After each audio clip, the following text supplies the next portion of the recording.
Bismillahirrahmanirrahim. Assalamualaikum warahmatullahi wabarakatuh.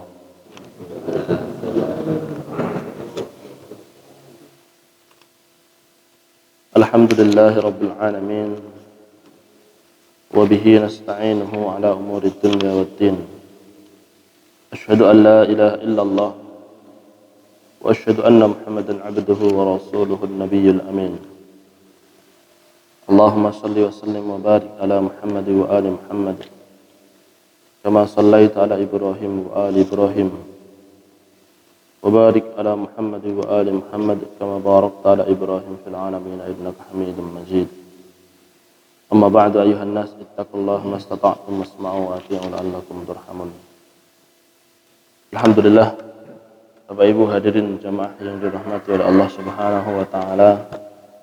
Puji syukur kepada Allah Subhanahu wa taala, patut untuk senantiasa kita haturkan kepadanya zat satu-satunya yang mengurusi segala permasalahan kita, memberikan kita solusi di setiap rintangan-rintangan dan permasalahan yang dihadapkan kepada kita, memberikan kita jalan keluar atas jalan buntu yang telah kita hadapi, bukan karena kita yang hebat, karena sudah berpengalaman hidup selama puluhan tahun, akan tetapi Allah Subhanahu wa taala lah yang hebat, Allah yang berjasa atas segala tindakan untuk kita, segala kebaikan yang bisa kita kerjakan.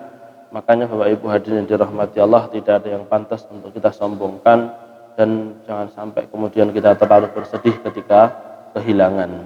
Kepadanya lah kita berharap dan kepadanya lah kita menyerahkan segala permasalahan kita.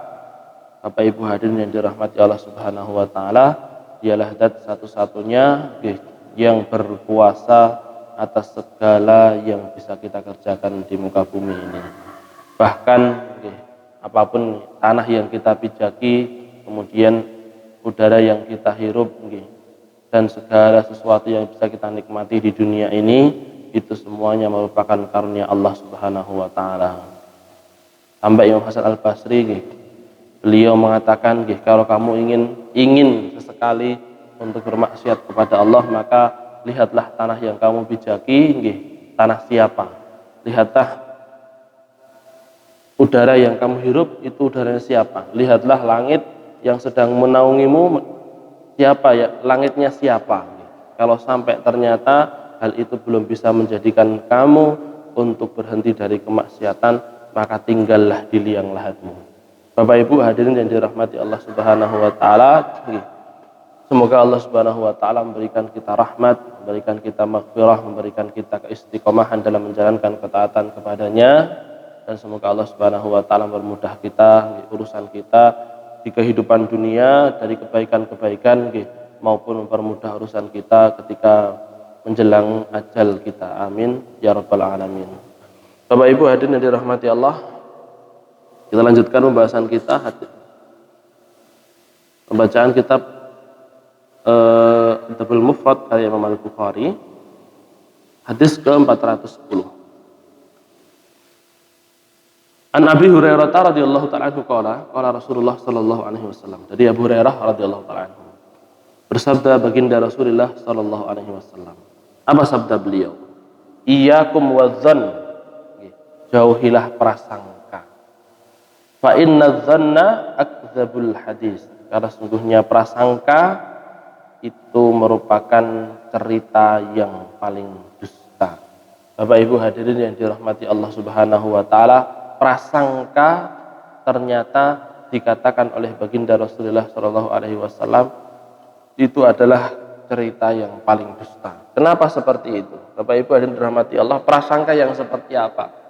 Sebagaimana Allah Subhanahu wa taala sampaikan, inna ba'da dzanni ismun, sesungguhnya sebagian dari prasangka itu adalah dosa, yaitu kita kenal dengan istilah su'udzon. Su'udzon itu adalah berburuk sangka kepada Allah, berburuk sangka kepada para malaikat, kepada Rasulullah, berburuk sangka kepada saudara semuslim, bahkan berburuk sangka kepada makhluk Allah yang lainnya. Itu merupakan prasangka yang tidak akan dibiarkan oleh Allah Subhanahu wa taala begitu saja. Inna sam'a, sesungguhnya pendengaran, wal basara, penglihatan, mendengarkan yang buruk-buruk, melihat yang buruk-buruk, wal fuada hati berprasangka yang buruk nggih. Kemudian ngerasani dari hati saja. Kullu ulaika kana anhu mas'ula, semuanya akan dimintai pertanggungjawaban di hadapan Allah Subhanahu wa taala. Kenapa kok Rasulullah sallallahu alaihi wasallam mengatakan inna dzanna akdzabul hadis? Sesungguhnya yang namanya dzan, prasangka yang buruk, itu merupakan cerita yang paling dusta. Bapak Ibu hadirin yang dirahmati Allah Subhanahu wa taala, karena orang lebih banyak berdusta, kata para ulama, lebih banyak berdusta dari prasangkanya. Jadi mereka-reka kira-kira ini prasangkane elek daripada berdusta lewat omongannya. Gini apa nggih? Mungkin omongannya mungkin iso klimis, tapi ning burine Allah palingo. Allah palingo. Omongannya Masya Allah nggih, memuji-muji, tapi di belakangnya seperti itu. Nah, itulah Bapak Ibu yang dirahmati Allah. Selain itu, kenapa dinamakan oleh Rasulullah SAW merupakan dusta yang paling, yang lebih parah daripada cerita? Karena Bapak Ibu yang dirahmati Allah, ketika kita berprasangka, itu kemungkinan syaitan untuk mengganggu prasangka kita jauh lebih banyak daripada ketika kita berbicara. Karena ketika kita berbicara, taruhan kita itu adalah kehormatan kita pula. Artinya itu Bapak Ibu yang dirahmati Allah, antara berakhlak mulia di depan manusia dan berakhlak mulia di hadapan Allah Subhanahu wa taala. Orang bisa menjadi baik ketika dilihat orang banyak, tapi belum tentu dia bisa menjadi baik ketika tidak dilihat oleh orang. Bapak Ibu yang dirahmati Allah, begitu pula misalkan orang datang ke Mekah untuk haji. Otomatis datang ke Mekah untuk haji misalkan ternyata ditutupi oleh Allah Subhanahu wa taala perbuatan dia, atau mungkin perbuatan dia sebelum haji tidak menimbulkan satu permasalahan ketika dia haji, maka otomatis orang yang datang ke haji pasti yang dilakukan itu kebaikan-kebaikan. Kenapa nggih? Mboten enten orang kemudian datang ke haji di depan Ka'bah pakai telanjang nari-nari, tidak ada. Isin sing biasane napa niku senengane misalkan suka ngrungokne dangdutan, tidak ada datang ke Ka'bah sampai situ terus kemudian MP3 ini digowo, terus kemudian headsetan juga ngeten-ngeten geleng-geleng enek nggih Pak. Mboten enten seperti itu. Kenapa? Karena di hadapan manusia seperti itu. Maka Bapak Ibu dirahmati Allah, haji mabrur itu bukan ketika baik, bukan perilaku yang baik ketika kita sedang berhaji. Tapi haji mabrur itu adalah haji yang bisa menelurkan perilaku baik ketika kita sepulang haji. Sepulang haji bagaimana kelakuannya? Ternyata sepulang haji lebih sregep ke masjid.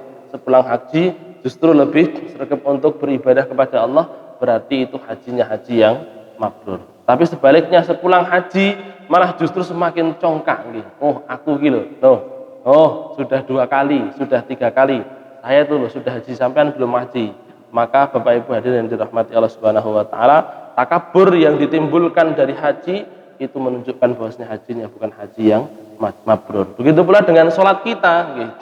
Ketika sholat otomatis Bapak Ibu yang dirahmati Allah, kecuali anak-anak kecil, ketika sholat mboten terus kemudian bapak sholat terus kelakuannya elek, ngoten niku nggih. Sholat terus kemudian sambil joget-joget, sholat terus kemudian sambil nari-nari. Kalau bukan anak kecil tidak ada. Kenapa? Karena yang dipertaruhkan ketika sholat berjamaah itu bukan hanya dipertaruhkan harga dirinya di hadapan Allah, tapi juga dipertaruhkan harga dirinya di hadapan manusia. Wis jenggoten brewoken sholat keomongan. An yo isin. Ya. Wis jenggoten brewoken sholat kok ternyata malah napa niku jogetan malahan. Sholat kok ternyata tidak tumak ninah sama sekali. Wong kuwi salat tidak tumak ninah.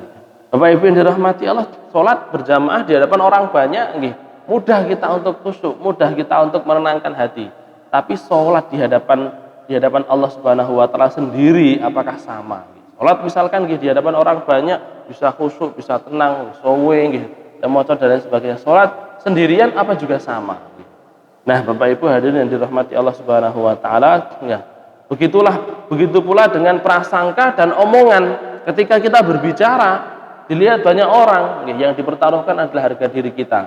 Maka di sana ada tedeng aling-alingnya. Tapi ketika kita berprasangka, tidak ada orang yang tahu. Betul, terus kemudian saya lihat, wah Pak, ini kerasani aku. Tidak enak gitu. Kecuali kalau sudah terlontar, oh, ya.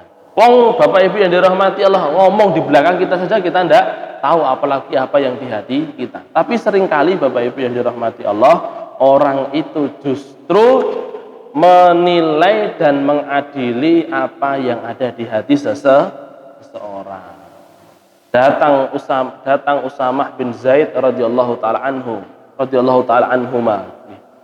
Datang kepada Rasulullah sallallahu alaihi wasallam setelah dia berperang, mengatakan, ya Rasulullah, dia bercerita, ya Rasulullah, tadi saya melihat saya berperang dengan seorang muslim, duel dengan seorang musyrik, ya, seorang kafir, sampai kemudian ketika saya duel, saya pojokkan dia.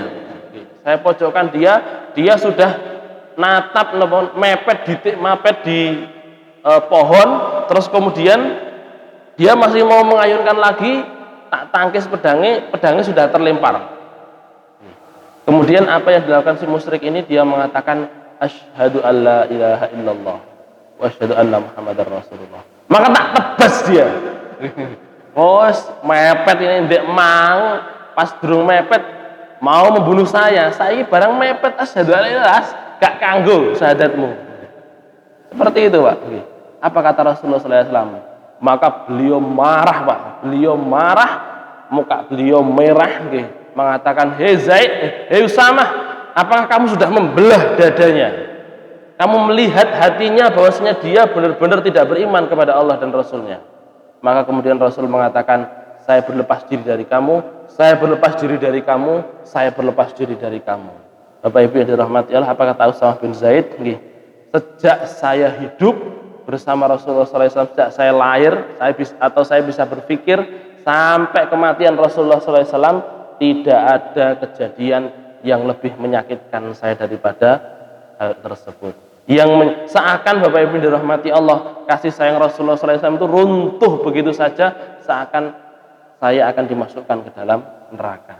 Bapak Ibu hadirin yang dirahmati Allah Subhanahu wa taala, begitulah Rasulullah SAW, beliau berusaha untuk menjaga prasangka. Sampai-sampai kan ada satu hadis disebutkan nahkumu bidzawahir, kata Rasulullah. Kita hanya bisa menghukumi yang dohir-dohir saja, ya, yang dohir-dohir saja, jangan menghukumi yang tidak tampak. Maka Bapak Ibu dirahmati Allah, ruhul Islam itu adalah memberikan udzur. Ruhul Islam itu adalah toleransi kepada sesama saudara muslim. Kalau kita bisa memberikan udzur kepada orang kafir, bisa toleransi kepada orang kafir, kenapa tidak bisa memberikan udzur kepada saudara kita semuslim, berprasangka yang baik kepada saudara kita semuslim. Pernah saya sampaikan bagaimana seorang tabi'in yang bernama Abdullah bin Mubarak. Beliau hanya berprasangka saja, beliau sholat, ternyata di samping beliau ada orang sholat ba'diyah, ternyata lama sekali, nangis ternyata. Kata beliau di dalam hati, alah orang ini apa? Riya. Ya. Beliau Bapak Ibu yang dirahmati Allah sebelumnya tidak mengingat kisah ini. Cuman beliau itu setiap malam itu bisa nangis, kok dengarin saya tidak bisa nangis. 1 hari, 2 hari, 3, baru setelah seminggu beliau kemudian duduk, selama 1 malam itu duduk, beliau tidak akan sholat sebelum beliau tidak akan sholat malam sebelum mendapatkan pengingat yang menyebabkan dosa apa yang menyebabkan dia tidak bisa menangis. Maka beliau mengingat-ingat, ternyata oh ya itu tadi, hanya duduk setelah sholat, ternyata ada sampingnya ada orang yang sholat qobliyah, sholatnya lama, sujudnya lama sekali, ternyata dia nangis terisak-isak sampai orang itu pada dengar. Maka di dalam hati Abdullah bin Mubarak itu adalah orang ini riya, tapi tidak sampai ngomong, Pak, tidak sampai nyeplos.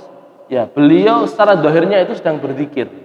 Bapak Ibu yang dirahmati Allah, karena prasangka yang ada di hati beliau, maka kata beliau, Allah haramkan kepada saya 30 hari tidak bisa menangis. Bapak Ibu hadirin yang dirahmati Allah, itulah prasangka. Dan prasangka itu merupakan satu perbuatan yang paling sulit untuk kita kendalikan. Perbuatan hati, dosa hati, itu dosa yang paling sulit kita kendalikan. Dan perbuatan hati, amal soleh hati itu merupakan satu amal soleh yang juga sulit untuk kita lakukan. Padahal yang terpenting Bapak Ibu hadirin dirahmati Allah, selain dari kemudian amal-amal jawarih kita secara dohir, anggota tubuh kita, sholat kita, puasa kita secara dohir, tapi kita juga harus menjaga amalan hati kita, ikhlas kita, kemudian tidak sombong, kemudian tidak sum'ah, kemudian tidak riak dan lain sebagainya dan lain sebagainya. Bapak Ibu hadirin dirahmati Allah, mungkin itu yang bisa saya sampaikan pada pertemuan kali ini. Semoga Allah Subhanahu wa taala membersihkan hati-hati kita menjadi qalbun salim, hati yang sehat, dijauhkan kita dari penyakit hati, dijauhkan kita dari kematian hati, dan semoga Allah Subhanahu wa taala memberikan kita pengawalan hingga husnul khatimah dan bertemu dengan sahabatnya di surga. Amin ya rabbal alamin. Aku qouli hadza astaghfirullah li wa lakum walhamdulillahirabbil alamin. Assalamualaikum warahmatullahi wabarakatuh.